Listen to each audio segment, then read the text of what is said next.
Welcome back to episode 119, where today we are going to talk about the myths of how to win a home without actually overpaying in this market.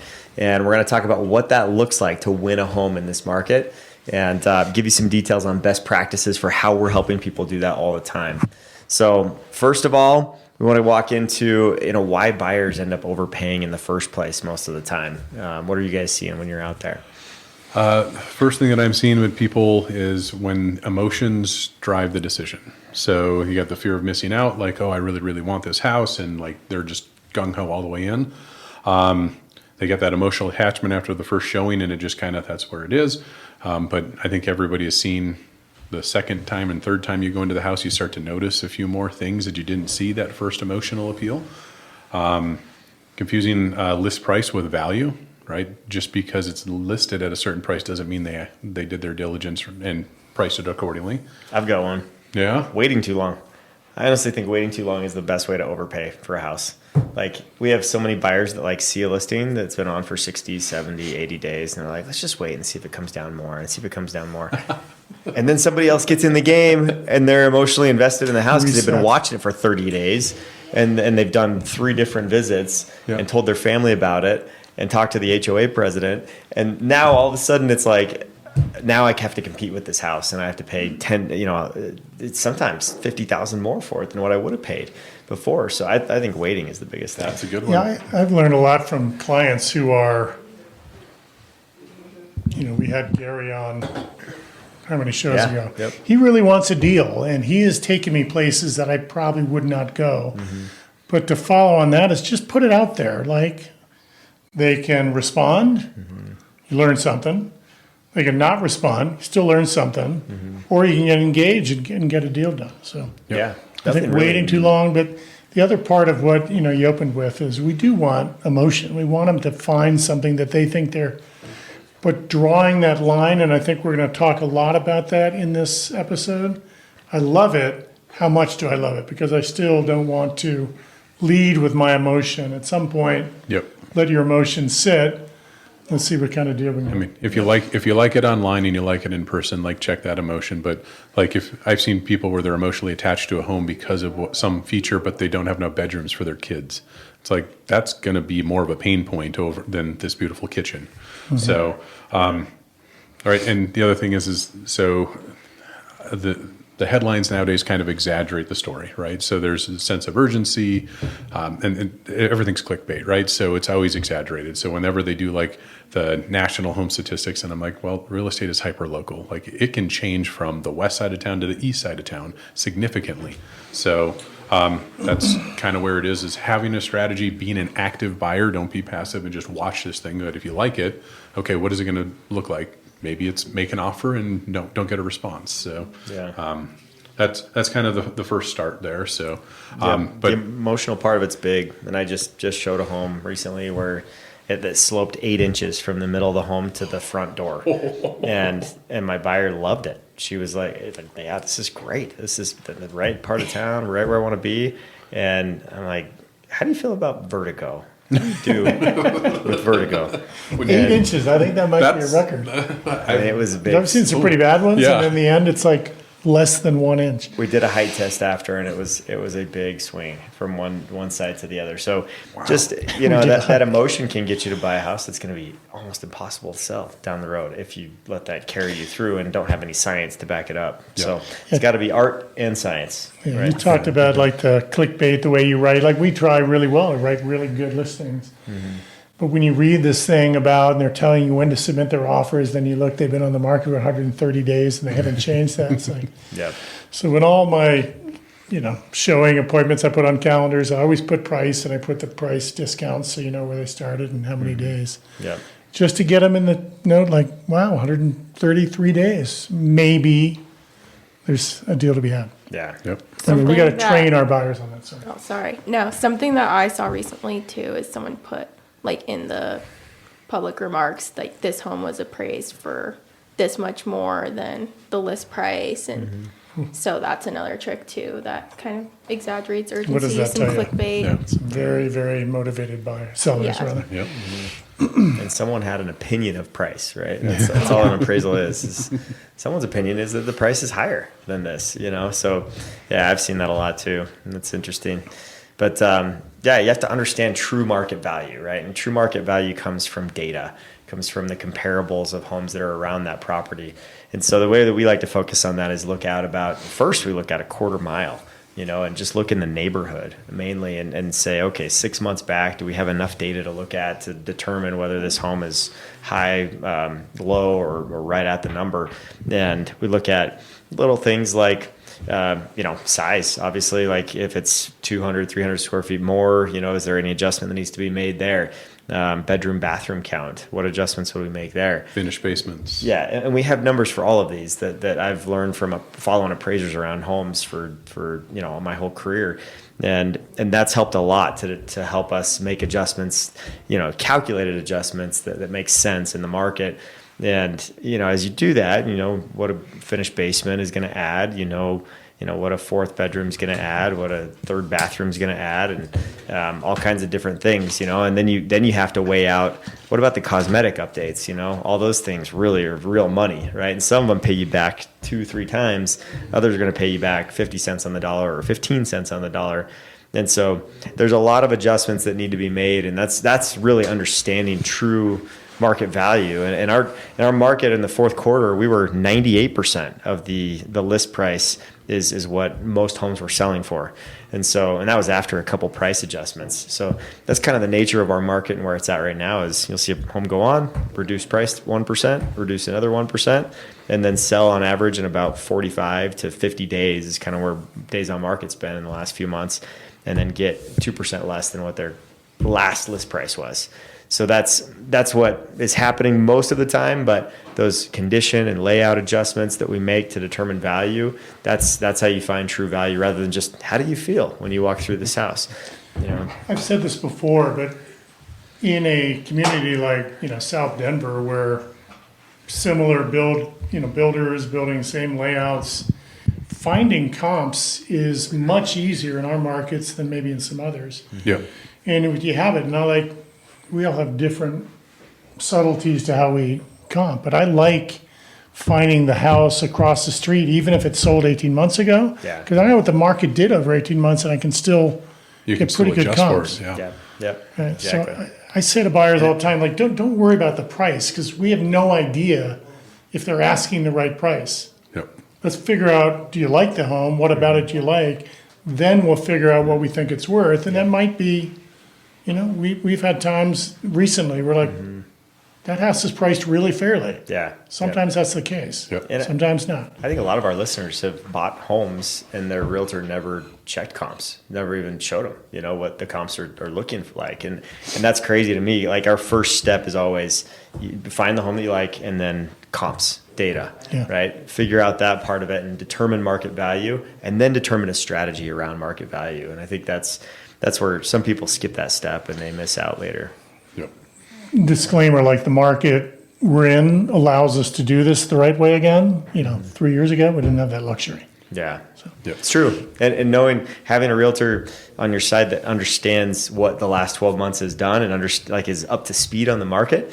I can't tell you how many times I've talked to agents in other markets that I'm trying to refer a client to, and I say, "What's your average price?" And I don't know, and then I'll say, well, "How about the last 12 months? Like, how's have you guys appreciated what?" Oh yeah, homes are up a little, and they never give me like numbers, and so I'll hang up and call the next person until I find someone that really knows the market and understands the data behind it, when I'm going to trust a referral and relationship with them. And so I think that's critical. And like, for example, in 2021, we went up 18% in 1 year, right? So if you bought a house in June, it may have been worth like $80,000 less than what it was in December. That's how crazy that year was, right? But we could go back 12 months right now and have a pretty flat evaluation of a home that sold 12 months ago compared to today. We could use that as a comp.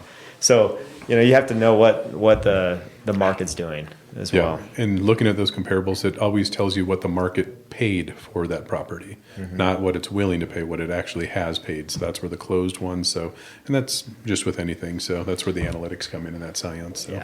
What's that clever? I'm probably going to get in this class we're taking on Thursday, some of this data. Yep. Yep. Yeah. And once you know the data, then you got to develop a strategy. Yeah, I say it pretty flippantly, depending on the market. If there's not that much going on, we are the market, right? If we're being thoughtful on how we come up with our comps and we come up with a fair price, if we get in a contract, we're the market because no one else is bidding against us. That's starting to change, a lot more activity, but Yep. knowing the actual price. Definitely. Yep.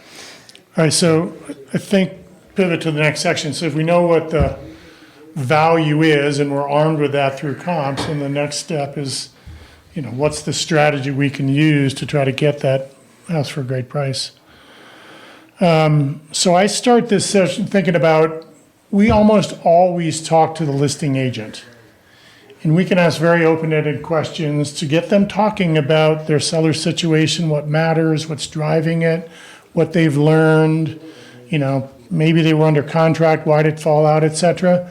We can generally get a lot of that to then help us understand their quote pain and put an offer together that addresses their pain, even if it has nothing to do with price. And I think that's part of what we want to talk about here. So clean terms, no concessions in some cases. A quick close is usually a real path to someone's happiness. Getting our inspection done quick and showing that we want to get that feedback and get it so that we can close sooner. Contingencies, they're generally negative in an offer. But if you can eliminate any contingency, it just makes for a cleaner offer, easier to compete against. We haven't talked about this much, and I haven't currently do this, but maybe you're signaling by putting more in the earnest money than they're even asking. That's a vehicle you can use to demonstrate your commitment, and that can differentiate your offer. And again, we haven't talked about pricing at this point. Yep. For sure. Yeah, and I think if you don't have a contingency, you don't have a house to sell, it's a huge benefit. And we can benefit from using some of our lenders that offer that buy first, sell second program too. And we've got that option available for people that have 30% or more equity in their home. So if you're wondering if you have 30% or more equity in your home, give us a call and we can do a market analysis for you to show you that, and then connect you with the right lender that can help you do that and avoid the whole fiasco of showing your house with kids, dogs, pets, all kinds of craziness going on. So I think any lender can help you differentiate your offer. Certain lenders are better at it than others. We've got lenders that in their lender letter, they will put their guarantees and things to really stand it out. But making sure that listing agent communicates with our lender for our buyer generally ease concern, adds credibility, differentiate our offer. And again, we're not talking about price. For sure. Shout out to Chris Hauber with Zenith Home Chris Loans. Hauber's who I'm thinking about, the way he presents that. He'll guarantee that the home's going to close on time, and if he doesn't, the earnest money will be on him. Right. So he's good about that. Yep. No, the other thing, so what if the sellers want more? So what if it's, price or anything else? So that's where you have to kind of leverage your advantage. So you got to understand the seller's condition, if you will, like what's their rationale, what's their motivation for selling, something that's been on the market for a long time, like has it been stale, no price reductions? I was talking to somebody who they've had 3 showings in 4 months, never took a price reduction, never done anything, and I'm like, well, you're not really motivated to sell your home, it's going to hurt you. We just had a podcast episode of somebody who was on for 228 days or something like that. Well, it appraised for $50,000 more than what we had it under contract for because they missed the market. So leveraging days on market, multiple price reductions, not getting the traffic. Seasonality is a really big thing. So some folks, if the house is vacant and they've moved out and the winter season is coming in, right? Do you want to have a house that's vacant with, having to do snow removal, furnace going out and, freezing pipes? There's a lot of headaches that could come along with that. So got to pay attention to that type of stuff too. So, and just being blunt, buy a house in July or August or November, December or January. Those are great times. Yep. Right? Sell a house in February, March, April, May, June, or even September, October. I mean, there's kind of a divvy between months that really are good for sellers, months that are really great for buyers, and that's it just is supply and demand based. Yep. So And other big strategies is I look at a lot of the structural stuff when I'm going through homes for structural stuff like the big ticket items. So what's the HVAC look like? What's the age of the water heater? And I know like going into this home purchase for somebody, like these are probably going to be inspection items, but knowing that that's going to be a separate part of the negotiation, but hey, let's use that to our advantage. So, sometimes give them a more fair price, but then get into replacing HVAC. Your net is actually going to be pretty good there. So definitely. And we talked about keeping that separate, right? Let's get under Yeah. contract. What we learn later, we'll learn later. Yep. And if you have a better eye than most and can see what's coming, Yep. that's really second level strategy. If you can Yeah. play what you're going to find in the future, but don't officially know yet, and use now, Yeah. If I God can bless. tell the roof has got some hail damage on it, I know that's going to be an inspection item, but so I might be more willing to give them a price because ultimately my clients are going to get a much better insurance rate because, the roof's replaced. So, Yeah. Cool. Yeah. I think it's important too to just know what your limits are, right? Going into the home buying process. yes. Yeah, this is, so we talked about the emotional side. Like we actually want emotion, but we also want to check it and put it in its place at the right time. So this is a very fun conversation. Like at what point, client, buyer, are we ready to walk? First point of that, is there a point? Sometimes it's so emotional, they're not willing or they get caught up in hopefully that's not the case. But if we can be disciplined and knowing what it's worth, addressing the issues, knowing that we're going to wait on some of these, knowing there's a point that we're not going to go that is, for a buyer's agent, knowing that we have that is so helpful and powerful. Yep. And it Being was- able to tell the seller's agent, I'm sorry, that's where we got to stop and mean it and Yep. have it be 100% truthful. Yeah. You got to do the work with your client, but knowing that there is a point and then being able to hold ourselves to it is a big part of making sure we're not overpaying for a home. And that was really popular 4 years ago when everyone was getting multiple offers and multiple bids. Like you had a stopping point on the upper end of things, but now it's okay. It's what are we willing to pay for this property as it sits right now? What am I willing to take on if it's cosmetically tired and that type of stuff? So, that walkaway power.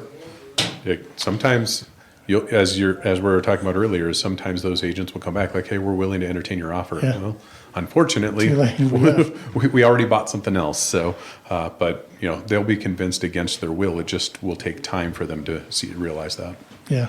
I mean, part of this, as we wrote part of this is financial. Like at some point, your financial limits are your limits. Yep.